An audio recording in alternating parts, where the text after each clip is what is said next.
Hello, this is Mrs. Ringrose, and we are back at our online learning so that you can go at your own pace and make good choices about how much you decide to learn and how hard you decide to work.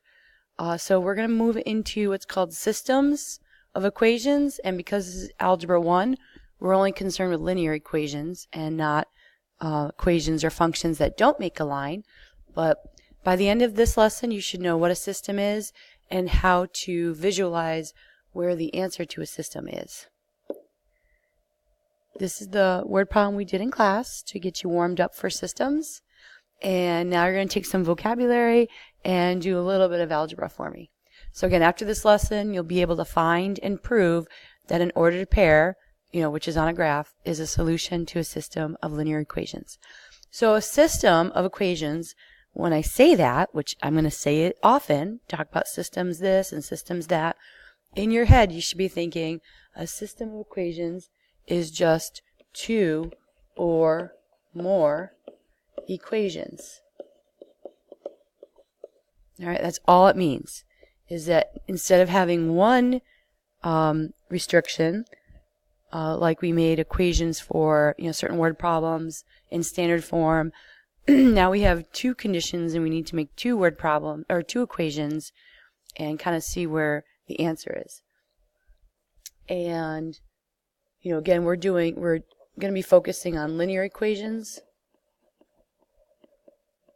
So when we go to graph, all of our equations are going to make lines, but you can have three equations that are not lines, and that might be your system when you get into more advanced math.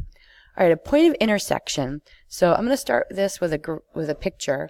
Right. So if I have two lines that cross each other, the point of intersection is right here where they actually meet.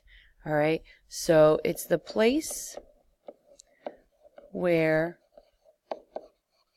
two lines cross, or if you like the word meet better, you can write meet. And what's interesting about this point of intersection is that it's the point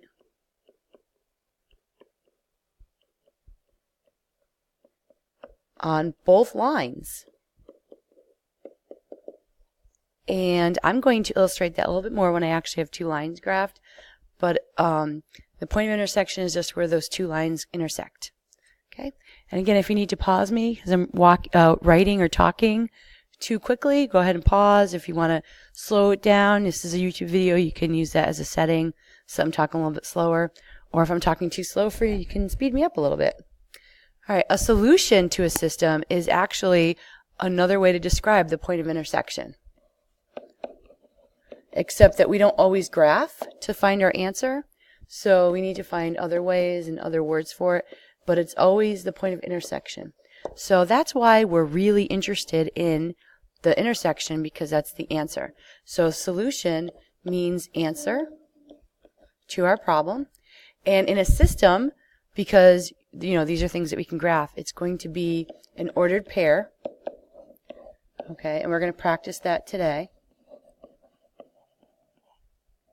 That makes both equations true.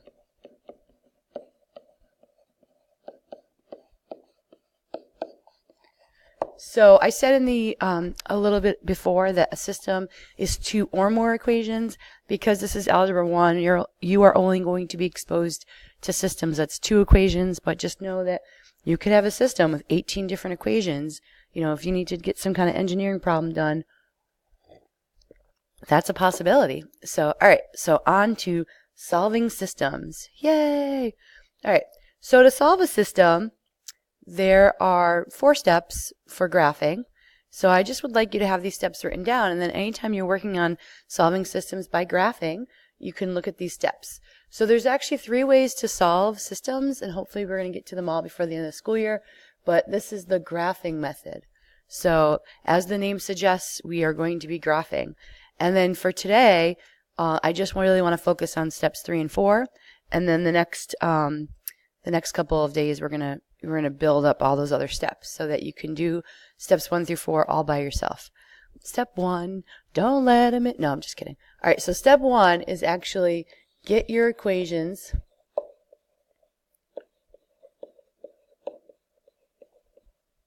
in a form to graph. And generally, this means y equals mx plus b.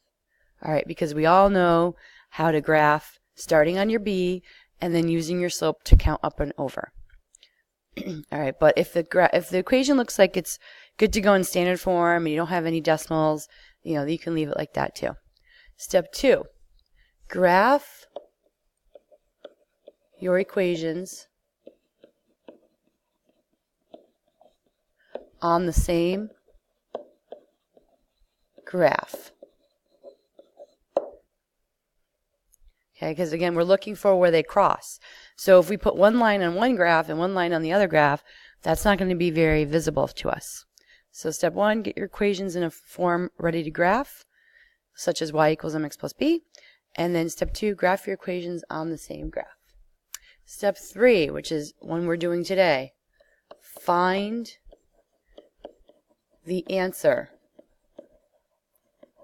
which in this case is the point of intersection. Okay, so that's what you're locating. And then finally, step 4, which is another step we're doing today, is check to see if your answer is right. Sorry, that's supposed to be an R. Do do do. La la la la la la. All right. So check to see that your answer is right, and that's going to be an algebraic approach. So I just really, again, want to show you how to do steps 3 and 4 today, and then another day, the next day, we will work on steps 1 and 2. So I just have one example for you. So today is mostly vocabulary building and, steps 3 and 4. So, and I even labeled it, step 3, step 4. So generally what you're going to see is you're just going to see, here are 2 equations, go. So here are your 2 equations. And you want to make sure you can graph both of those. The top equation, I would start on positive 1. And then it would go up 3 and over 1 to the next point. And up 3 and over 1 to the next point. And then I would go backwards because you don't know where they're going to cross. So down 3 and backwards 1. Down 3 and backwards 1. Down 3 and backwards 1. And then your next line is in standard form. You can go ahead and minus x from both sides, and then you can graph by starting on -3, or you can use intercept form and notice that both the intercepts are at -3 and draw your line that way, and you'll notice that the slope should be -1, and so that's how that gets filled in. All right, so one of the things that I try to really stress, and I'm going to say it again, hopefully it'll sink in, is that on my first equation, right, so all of these points I just pointed out in red are solutions to that equation. And there's more solutions. They're all decimal numbers, but all the points between the points are solutions, right? And then the same thing on the other line. All those blue points are solutions to equation number 2. And all the points in between those points are solutions to equation number 2. So if I wanted to try to do 2.5, 2.5, comma, -5.5, and I put that into that equation, together that's going to add up to -3, and it's going to be a solution. So what we're looking for is where they have the same solution, and they have the same solution where they intersect, and that is going to be right here. Right? That's where the lines cross. So your job is to find out what point that is. So, and I'm sorry I kind of wrote over the numbers with my lines, but it's backwards 1 and then down 2. So our XY coordinates for that solution is -1, -2, right? Because you put your X first. So that is the only answer. And this is why step 4 is so important. It is so easy to accidentally write it in reverse. I mean, I've done it. I could have written -2, -1 by accident, and then if I check my work, I know, oh, I did something wrong. I'll go back and check it. So step 4 is to prove that your answer is right. So this is how I'd like you to organize your work. On one column, you're going to write one equation. And on the other side, you're going to write the other equation. And your job is to plug in x and y where they belong and see if it's correct. So the left side, the number that goes in for y is -2. And the number that goes in for x would be -1. And I'm going to see if all this works and is a solution. So I don't have any work to do on the left side, so I bring down my -2. 3 times -1 is -3. And I should do that math on the other side. So -3 plus 1 is -2. And I'm left with a true statement. -2 is equal to -2. So I picked the right answer for that equation. Let's make sure it's also an answer to the second equation. So again, I'm going to plug in -1 for x. And then I'm going to plug in -2 for y. And I have to add those up and see if these sides are equal. -1 plus -2 is -3. And this is true. So this is okay. So since I showed or I proved that the answer I chose works for both equations, then it must be the solution to my system. So that's the answer. And once you've done this a few times, this will be a lot quicker. I just have to kind of talk you through it. So all you're focusing on today with the classwork is finding the answer and then checking to see if it is the correct answer. And we'll work on graphing next time. And I hope that this was helpful in teaching you where the answer to a system is and how to prove to me that it is the answer.